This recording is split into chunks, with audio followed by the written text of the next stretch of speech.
সুপ্রভাত সকলকে। তো সকাল সকালে আবার সেই বৃষ্টি, সারা রাত্রি ধরেই হয়েছে, গতকালও হয়েছে, সকলেই জানো। তাই এই বৃষ্টি এখন আর কমছে না, একটু কমছে আবার হচ্ছে, আবার একটু কমছে আবার হচ্ছে, জানি না কবে কমবে। ওয়েদারটা ঠান্ডা হচ্ছে ঠিকই, কিন্তু কাজকর্ম আর বাইরে যাওয়ার খুব প্রবলেম, বিশেষ করে জামা কাপড় শুকানো। কিছুতেই জামা কাপড় ঠিক মতো শুকাতে পারছি না। আর একজন এরম ভেজা ভেজা পড়লেই শুয়ে পড়ছে, তাই তো? কিরে, সকলকে গুড মর্নিং বলেছিস? আর মোড়া দিচ্ছে, দেখো না, আর মোড়া দিচ্ছে। কিরে রনি, রনিরও খুব দুঃখ, বাইরে বেরোতে পারছে না। ও সেই ছাদে যেতে ওর চোখে সমস্ত কিছু করার জন্য, ওর খুব যেটা অপছন্দের জিনিস, ও বাইরে যেতে খুব ভালো লাগে, বৃষ্টির মধ্যে বেচারা বেরোতেও পারছে না। তো যাই হোক, তো কৌশিক বাজার থেকে নিয়ে চলে এসছে। বাজারও তো বাজার যায়নি, মানে আমাদের এখানকার এমনি নর্মাল বাজার করতে গেছিলো, যেহেতু বৃষ্টির জন্য তো ওর বাজারটাও যেতে পারছে না।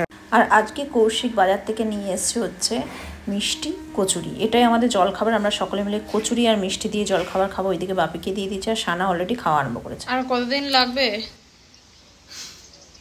এই তো শুরু, কতদিন আবার লাগবে? এইসব আবার কি বানিয়েছে এগুলো? এগুলো ক্লে রং হচ্ছে, এখনো হয়নি, যেখানে ভর্তি রয়েছে। শুকোতে দিয়েছি, ফাইনাল টাচ এখনো দেরি আছে, এখনো কমপ্লিট হয়নি, কিছুই হয়নি। বাহ, আর এই যে শুয়ে আছে একজন। আজকে আঁকানো ছিল, আঁকতে এসছে একটি বাচ্চা মেয়ে, আর কেউ আসেনি। বৃষ্টিতে আসবেই করে, ও সব মেয়েটার বাড়ির কাছে, ওই দিকে চলে এসছে ছাতা মাথায় দিয়ে, ও এঁকে চলে গেছে। আর বসে বসে এখন জুয়েলারি করছে, যতক্ষণ হয় আর কি। সারাদিনই করবো, কিছু করণীয় নেই, মঙ্গলবার তো দিতেই হবে সকালবেলা। চারিদিকটা শুধু অন্ধকার, আবার বৃষ্টি আসছে। একটু কমেছে, কিন্তু মানে কবে যে ওয়েদারটা ঠিক হবে কি জানি, কিছুই ভালো লাগছে না। না জামা কাপড় শোকাচ্ছে, না কিছু, না কাচতে পারছি। পুরো ঘর তোর পুরো অন্ধকারে একদম ভর্তি, লাইট ছাড়া কোনো কাজই করা যাচ্ছে না। তবে হ্যাঁ, ওই একটাই জিনিস, যে ওয়েদারটা বেশ ঠান্ডা হয়েছে, গায়ে চাদর দিতে হচ্ছে শোয়ার সময়, এটাই একটা আরামদায়ক জিনিস। চ খেতে দেবো, চ। তো আজকে আমাদের বাড়িতে রান্না হচ্ছে চিকেন আর টক ডাল আর স্যালাড আর মাছ ভাজা। বাপি যেহেতু চিকেন খায় না, বাপির জন্য মাছ ভাজা করা হয়েছে। মাছ ভাজা টক ডাল দিয়ে খাবে, আর আমরা চিকেন দিয়ে খাবো। বস, আজকে ভাত দিয়ে খাও, আজকে রোজ রোজ পোলাও, ফ্রাইড রাইস। দেখবি কতটা দেবো, দেখা যেত তুই কম ভাত খাবি।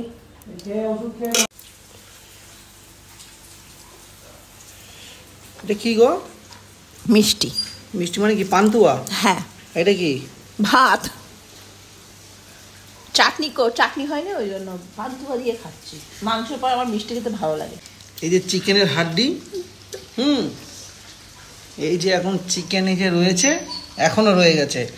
আর একজন মিষ্টি দিয়ে পান্তুয়া দিয়ে ভাত খাচ্ছে। তা কি হয়েছে? খেয়েছি তো, কি হয়েছে? ভালো লাগে তাই খাচ্ছি।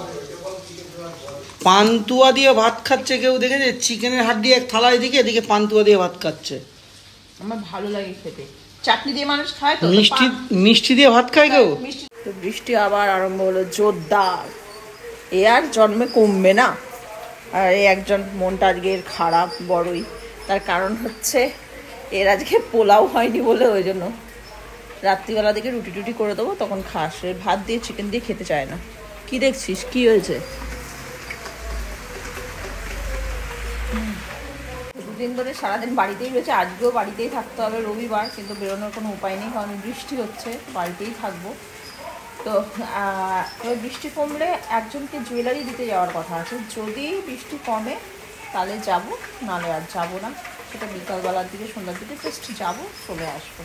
এই আর আমাদের খাওয়া দাওয়া তো হয়েই গেছে। আর কৌশিক, আচ্ছা আমি যদি মিষ্টি দিয়ে ভাত খেতে পারি, খাচ্ছি তো আমি, পেটটা আমার, মুখটা আমার, স্বাদটাও আমি বুঝবো, অসুবিধার কি আছে?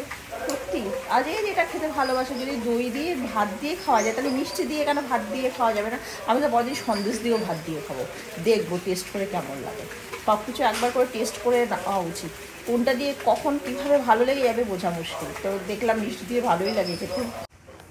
তো আকাশে এই মেঘের মধ্যেই ঘুড়ি ওড়াচ্ছে, তোমরা দেখতে পাচ্ছ কিনা আমি জানি না। যাই হোক, তো ঘুড়ির আওয়াজ পেয়ে আমি বাইরে এলাম।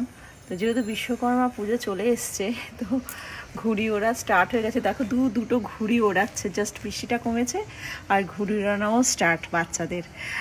তো দুটো না তিনটে, ওইদিকে আর একটা দেখতে পাচ্ছি। যাই হোক, তো মনে পড়ে যায় ছোটোবেলার কথা। তো আমাদের এই চুচড়ো, চন্দননগর এইসব জায়গায় বিশ্বকর্মা পুজোতে ঘুরে ওড়ে, কিন্তু আমি যখন ছোটোবেলায় আর কি শ্রীরামপুর থাকতাম, তখন ঘুড়ি উঠতে হচ্ছে পৌষ পার্বণের দিন। প্রচুর পরিমাণে ঘুড়ি উঠতো, ছাদে বক্স বাজানো হতো, পাড়ায় পাড়ায় ক্লাবে ক্লাবে বক্স বাজতো, ঘুড়ি উঠতো আর পিঠে খাওয়া হতো। খুব আনন্দ ছিল ওই দিনটা আমাদের। আর আমাদের স্কুল ছুটি থাকতো না, কিন্তু স্কুলে যেতাম না, কামাই করতাম। তো ঘুড়ি দেখেই আমার এই কথাটা মনে পড়ে যায়। কি সুন্দর ওড়াচ্ছে। বৃষ্টিটা একটু ছেড়েছে, কিন্তু আবার এখন বাজে বিকাল 5টা। আমি এখনও বসে বসে জুয়েলারি বানাচ্ছি, কিছু করণীয় নেই, মানে সারা দুপুরে একটু রেস্টও পাচ্ছি না। কদিন জানি, তোমাদেরকে আগেও বলেছে যে পুজোর সময়টা আমার এরকমই চলে। হয়তো দেখা গেলে হয়তো রাতও জাগতে হতে পারে, কালকে বিশেষ করে, যেহেতু এখনও অবধি মাল তৈরি হয়নি। আর বৃষ্টির জন্য আরও ক্লেগুলো শুকোচ্ছে না, এটা একটা সমস্যাজনক বিষয়। আর এইখানে কি করছে এরা দুজন দেখবে, এই যে এদের অবস্থা দেখো, যেখানে আমি থাকবো সেখানে এই দুটো এসে জোগাড় হবে। ও শুয়ে আছে, ও শুয়ে আছে, যে তোমাদের দেখলাম সে উঠে দাঁড়িয়ে যা, এসে দেখ, যা, নাটক করতে হবে না, সবাই দেখেছে তোকে এমন করছে যেন। শুয়ে পড়, যার দিক আছে। আর আমার চতুর্দিকে পুরো একদম আগোছালো, চতুর্দিকে শুধু জুয়েলারির জিনিস। এখানে এটাও এখন অব্দি যায়নি, যাবে, আমি পৌঁছাতে পারছি না। যার অপারেশন হয়েছিল আর কি, সে চলে এসছে। তো এটাও ইনকমপ্লিট রয়েছে, আর এটাকে আমি কমপ্লিট করতেই হবে, কারণ বিকালবেলা এটা বেরিয়ে যাবে। আর একটুখানি বাকি আছে, হয়ে গেছে। টার্সেল লাগাবো, এই যে তলা এইগুলো লাগাচ্ছি, কানের করবো, ব্যাস হয়ে যাবে। যা দিদির কাছে শুয়ে থাক, যা। কি গো হলো? হচ্ছে হচ্ছে, ঠিক আছে করো। কেন কিছু বলবি তুই? এমনি আমি, বাহ এটা ভালো হয়েছে। এখনো কমপ্লিট হয়নি, কবে যে কমপ্লিট হবে, সারা মাসটা এটাই চলবে। তুমি একটা কাজ করো, 365 ডেজ লাগিয়ে দাও করার জন্য। সেই কি রান্না করবে?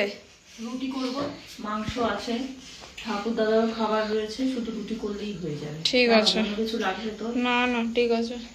আর বৃষ্টির মধ্যে না সত্যি কি বোরিং লাগছে, সে ঘরের মধ্যে বন্দি হয়ে রয়েছি। ভেবেছিলাম মালটা ডেলিভারি দিতে যাবো, বসে বসে আমার ভালো লাগে না, বৃষ্টির মধ্যে ভিজে ভিজে যেতে ঘুমোচ্ছে। আজকে মালটা ডেলিভারি দিতে পারলাম না। অবশ্য ওটা এমার্জেন্সি না, মানে পরে দিলেও হবে, তবে দিলে আমার ভালো হতো, ক্যাশ চলে আসতো। ক্যাশ আসতেই ভালো। সত্যি কি বোরিং লাগে, আর ভালো লাগছে না ঘরের মধ্যে বসতে খেতে। তো সানাকে খেতে দিয়ে দিয়েছি, সানা খাচ্ছে রুটি দিয়ে মাংস দিয়ে। এটাই খেয়ে ও শান্তি, দুপুরবেলা ঠিক মতো শান্তি পায়নি। কিরে কিছু বল, কিছু বলবি না? খা শান্তিতে এবার, কারণ ও ভাত আর মাংস দিলে ওর মাথা খারাপ হয়ে যায়। তো ও তো খাচ্ছে, আর আমার এখন আর কোনো কাজ নেই, রুটি হয়ে গেছে, শুধু রুটি করাই ছিল, যদি সকালবেলার মাংস ছিল, আর কিছু করতেও লাগবে না। আর এদিকে চিচি চিচি করছে ভোলা, এবার ওদেরকেও দিয়ে দেবো খেতে। আজকে সানা একটু তাড়াতাড়ি খেয়েছে, এখন 8:30 বাজে, 8:30টার মধ্যেই খেয়ে নিয়েছে, বলছে ভালো লাগে না, খিদে পেয়ে গেছে, খেয়ে নিই। এটাই অ্যাকচুয়ালি পারফেক্ট টাইম খাওয়ার। যাই হোক, আমরাই শুধু অনিয়ম করি, রাত্রিবেলা খেতে হয় শুধু কৌশিকের জন্য। আর যেদিনকে ও চলে যায় সেদিনকে আমরা একটু তাড়াতাড়ি খেয়ে নিই, আর যেদিনকে ও বাড়ি থাকে সেদিনকে আমাদের দেরি হয়। তো আরেকটা কথা যেটা তোমাদেরকে আর কি বলবো, সেটা হচ্ছে, অনেকে জিজ্ঞেস করো যে ভোলাকে দেখতে পাই না কেন, ভোলাকে দেখান, ভোলা কোথায়, ভোলা কি আপনাদের বাড়ির কুকুর না বাইরের কুকুর? হ্যাঁ, তো তাদেরকে আমি বলি যে ভোলা আমাদেরই কুকুর, আমাদের বাড়িতেই থাকে, কিন্তু মানে দুর্ভাগ্যবশত ওকে বেঁধে রাখতে হয়। কারণ ও বলতে গেলে 24 ঘন্টাই বলতে গেলে, যদি ঘরে থাকে মানে নিচে থাকে, যখন ও ঘরের ভেতরে থাকে তখন ওকে বেঁধেই রাখতে হয়। আর যখন ও ধরুন বিকালের দিকে যখন ছাদে থাকে, বা মর্নিংয়ে হয়তো টয়লেট পটি করার জন্য ওকে ছাদে তখন তুলে দিই, তখনই ও খোলা থাকে। তার কারণ হচ্ছে একটাই, সেটা হচ্ছে ও টয়লেট করে দেয়। ও কোনো কিছু দেখে না, ঘর মানে বিছনা বা কোনো এটা সোফা, কিচ্ছু দেখে না। ও পা তুলে পুরো একদম টয়লেট করে ভর্তি করে দেবে, কিছু দেখে না, মানে দেওয়াল টেওয়াল কিছু রাখবে না, মানে এত এইটা মানে ব্যাপারটা হচ্ছে ওকে তো আমি মানুষ করিনি, যখন আমার শ্বশুরমশাই নিয়ে আসেন তখন আমার শাশুড়ি মা ওকে মানুষ করেছে। এবার আমার শাশুড়ি মা ওকে এগুলো শেখায়নি আর কি, বা শেখাতে পারেও নি, ওই কারণের জন্য ওর এই প্রবলেমটা। এবার এখন এত বয়স হয়ে গেছে, এখন আমার ওপর ও চলে এসছে, আমি ওকে সমস্ত কিছু দেখাশোনা করি এই 1.5 বছর ধরে, কিন্তু আমি ওকে শিখিয়ে উঠতে পারিনি। অনেক চেষ্টা করেছি কিন্তু লাভ নেই। নিচের ঘরে যে মিউজিক সিস্টেমটা আছে সেইটাতেও টয়লেট করে দিয়েছে পুরো পা তুলে। মানে সেটা যে কীভাবে আমরা পরিষ্কার করেছি আর কীভাবে রেখেছি, কারণ ওটা তো ইলেকট্রনিক্স জিনিস, ওর মধ্যে জল ঢেলে তো আমি পরিষ্কার করতে পারবো না। অনেক কিছু করে তারপরে স্মেল, এত স্মেল আসে। তোমরা যাদের বাড়িতে পেট আছে তারা সকলেই জানো যে একটা পেটের কতটা স্মেল হয় টয়লেটে। তারপর বডি স্প্রেতে অনেক কষ্ট ওটাকে ঠিক করা হয়েছে। যাক, এই সমস্যার জন্য ভোলাকে আমাকে বাধ্যতামূলকভাবে বেঁধে রাখতে হয়। আমার হয়তো ইচ্ছা করে না বেঁধে রাখতে, কিন্তু কী করবো, উপায় নেই। ওকে যতই চেষ্টা করি ও কি মানে ও শুনবে না। ও সিঁড়িতে পটি করে দেবে, সিঁড়িতেই আর কি ঘরের মধ্যে পেচ্ছাপ করে দেবে, এরকম ধরনের আর কি। ওই জন্যই ওকে বেঁধে রাখতে হয়। আর একজন আমার সাবস্ক্রাইবার উমা দাস, যিনি আর কি জিজ্ঞাসা করেছেন গতকাল যে রনিকে কি খাওয়ানো হয়, ঘরের খাবার খাওয়াই না বাইরের খাবার খাওয়াই, বাইরের কোনো এক্সট্রা ফুড খাওয়াই কিনা। তো বলি বাইরের কোনো এক্সট্রা ফুড খাওয়াই না। হ্যাঁ, এবার মাঝে মাঝে যেমনি আমরা কি বাইরের খাবার খাই না, সেরকম ওকেও মাঝে মাঝে দেবে, তাও মাসে 1 দিন কি 2 দিন এরকম ধরনের। ওই হয়তো একটু বিস্কিট নিয়ে এলাম পেট প্লাজা থেকে, মুখরোচক ও একটু চিকেন ফ্লেভার, মাটন ফ্লেভার এরকম ধরনের, সেগুলো দিই। খুব কম, রেয়ার, মানে প্যাকেটের খাবার খাই না। আমাদেরকে বারণ করেছে, ডাক্তাররাই বারণ করেছে ওগুলো খাওয়াবেন না। ওর মধ্যে ওগুলো খাওয়ালে কি হয়, হেলদি হয়ে যায়, বিশেষ করে পেডিগ্রি খেলে হেলদি হয়ে যায়। কুকুরদের স্ট্রোক হতে পারে বা মারা যেতে পারে মোটা পাওয়ার জন্য, ওগুলো খেলে প্রচণ্ড মোটা হয়ে যায়। তা ডাক্তাররাই কিন্তু বারণ করেছেন ওইসব খাওয়াতে। তো আমরা নর্মাল খাওয়াই। নর্মাল বলতে ওদের জন্য চাল কিনে নিয়ে আসা হয়, চালের মধ্যে গাজর, যখন শীতকালে বিনস, এইগুলো গাজর তো মাঝে মাঝে দেওয়া হয়, সবসময় দিয়ে উঠতে পারি না, শীতকালে বেশি দেওয়া হয়। তো ওর মধ্যে গাজরের সাথে একটু আমরা মেটে আর রনির আর ভোলার একসাথে খাবার রান্না হয়, একই প্রেশার কুকারে একই খাবার খায় ওরা। আর একটু চিকেনের টুকরো, কিছু গলা, তারপরে মেটে, অল্প মেটে দেওয়া হয়, যেহেতু রনি মেটে খায় না, রনিকে আমরা মেটে দিই না। ভোলা মেটে খায়, ভোলা আবার মেটে না হলে ও ভাত খাবে না, এই একটা সমস্যা ছোটোবেলা থেকে, এটাই ওর অভ্যাস। তারপর কখনো ডিম দিয়ে দিই। হ্যাঁ, এইগুলো সিদ্ধ করে রনি ভোলাকে খাওয়ানো হয়। রনিকে বিশেষ করে এইগুলো খাওয়ানো, যেমন আবার ভোলা আবার ডিম পছন্দ করে না, রনিকে যা দেবে, যদি শুকনো ভাতও দিয়ে দিই আমরা, ও শুকনো ভাতও খেয়ে নেবে। রনির কোনো খাওয়া নিয়ে বায়না নেই, ওকে যা দেবে, কাঁচা পেঁপে, কাঁচা গাজর, আলুটাও যদি কাঁচা পায় সেটাও খেয়ে নেবে, এরকম ধরনের। মানে ল্যাব এমনিতে একটু রাক্ষস হয়, আর আমার ছেলে তো ওরকমই ধরনের। যাই হোক, ওকে বাইরের কোনো খাবার খায় না, সব ঘরের খাবার খাওয়াই। তা তোমার মানে যাদের বাড়িতে ল্যাব আছে, তোমরা যিনি উমা দাস, তার বাড়িতে কি আছে তা তো জানি না, সরি। জায় কুকুর ওনার কাছে থাকুক বা অন্যদের কাছেও জায় কুকুর থাকুক, তো বাড়ির খাবার খাওয়াবে। বাড়ির খাবারটা প্লেন, যেমন ভাত আমরা খাই সেরকম ভাত, মুসুরির ডাল দিতে পারো, যেগুলো ওদের পক্ষে ভালো।